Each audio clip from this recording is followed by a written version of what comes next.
नमस्कार दोस्तों, राधे राधे। स्वागत है आपका मेरे इस चैनल माँ धर्म गंगा में। आज हम एक शिव भक्त की सच्ची कहानी सुनेंगे। शंकर नाम का एक अनाथ लड़का था।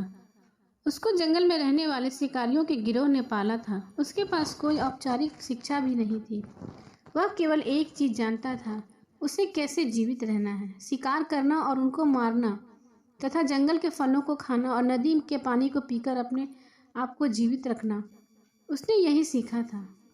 एक दिन वह अपना रास्ता भटक गया और उसने देखा कि कुछ लोग नदी के किनारे पर बने एक पत्थर की आकृति के चारों ओर जोर जोर से चिल्ला रहे हैं।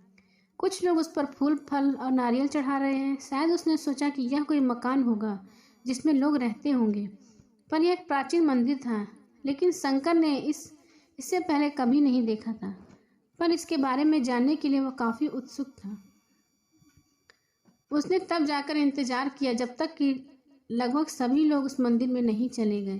अंत में उसने एक युवा लड़के को पत्थर की इमारत के बाहर आते देखा और उससे बात करने का फैसला किया। और शंकर ने उससे अपने मन में आए सवाल पूछे।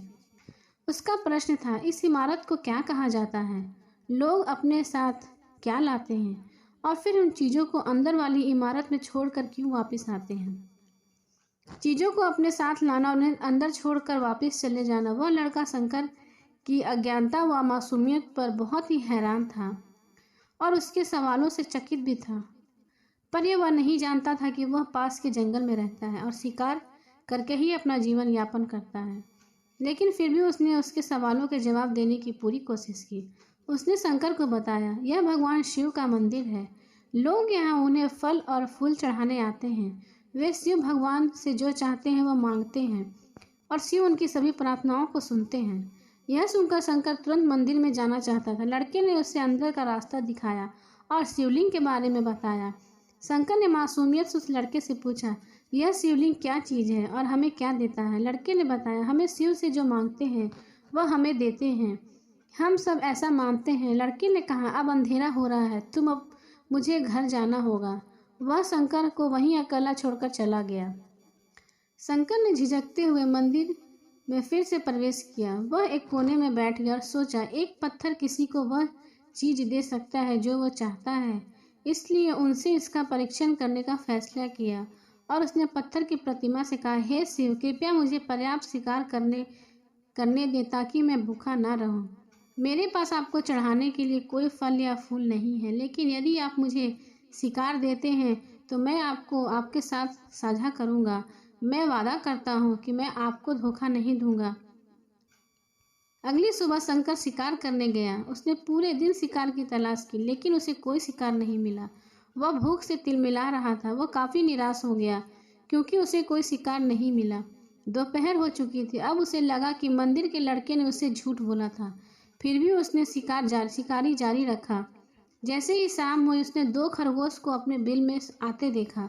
शंकर ने उस खरगोशों को मार डाला, क्योंकि उसने शिव भगवान से वादा किया था कि वह अपने शिकार को उनके साथ साझा करेगा। वह मरे हुए खरगोशों में से एक के साथ मंदिर गया। देर हो चुकी थी और मंदिर सुनसान था। शंकर ने मंदिर में अंदर प्रवेश किया और जोर से कहा, कृपया आओ और अपना हिस्सा ले लो प्रभु, आपके लिए मैं लाया हूँ। वह वहां बैठ गया और अंधेरा होने तक प्रतीक्षा करने लगा, लेकिन भगवान प्रकट नहीं हुए। शंकर को भूख और नींद आने लगी और उसने खरगोश को मंदिर में छोड़ने का फैसला किया। अगली सुबह जब लोग मंदिर पहुंचे तो उन्हें शिवलिंग के सामने एक मरा हुआ खरगोश मिला। भक्त परेशान हुए, यह यहाँ कौन लाया है? उसने हमारे मंदिर को अपवित्र करने की हिम्मत कैसे की? उन्होंने खरगोश को बाहर फेंक दिया। अगले दिन शंकर अपनी भूख मिटाने के लिए जंगल में शिकार करने गया, लेकिन इस बार उसकी किस्मत अच्छी नहीं थी और उसे शिकार नहीं मिला। उसने सोचा, आज रात को मंदिर जाना चाहिए और शिव से पूछना चाहिए कि उनको खरगोश का भोजन कैसा लगा।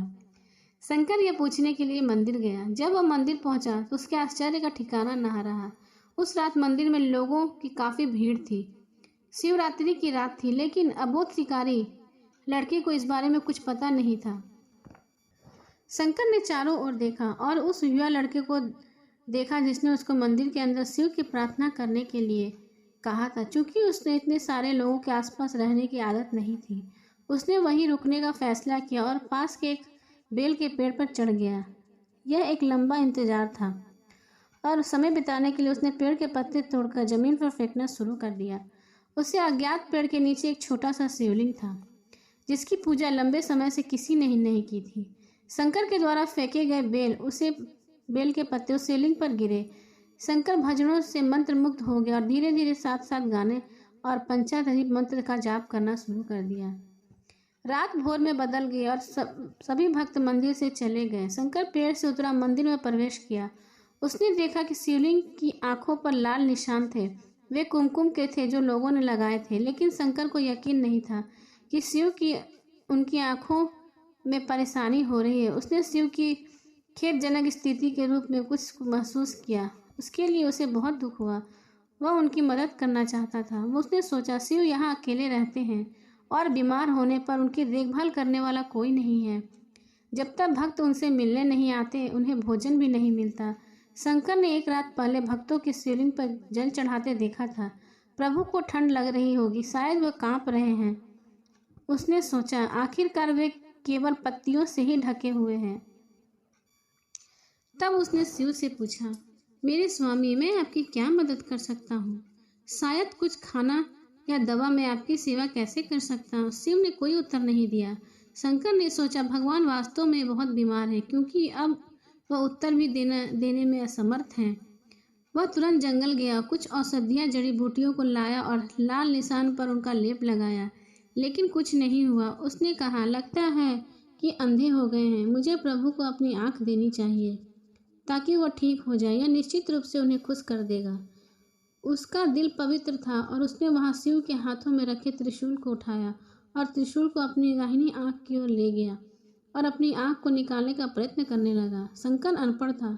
उसे मंत्रों या पूजन के उचित तरीकों का कोई ज्ञान नहीं था, लेकिन उसकी भक्ति की कोई सीमा नहीं थी।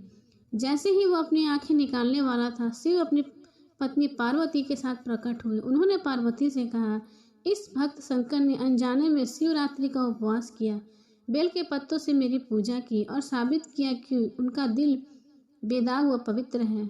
मैं अपने इस भक्त से काफ़ी प्रसन्न हूँ। शिव भगवान ने शंकर से कहा, तुमने मुझे अपनी मासूमियत के कारण जीत लिया। प्रभु ने मुस्कुराते हुए कहा, लोग मुझसे हर समय झूठे वादे करते रहते हैं और कुछ न कुछ मांगते रहते हैं, पर जैसे ही उन्हें मुझे कुछ चीज़ मिल जाती है तो मुझे भूल जाते हैं। दूसरी ओर तुमने मेरे एक साथ एक सच्चे इंसान की तरह व्यवहार किया और यह वास्तव में बहुत ही दुर्लभ है।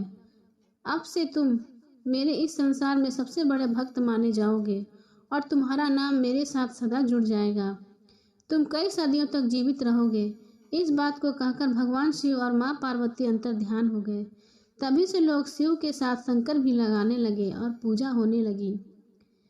बोलो शिव शंकर भगवान की जय।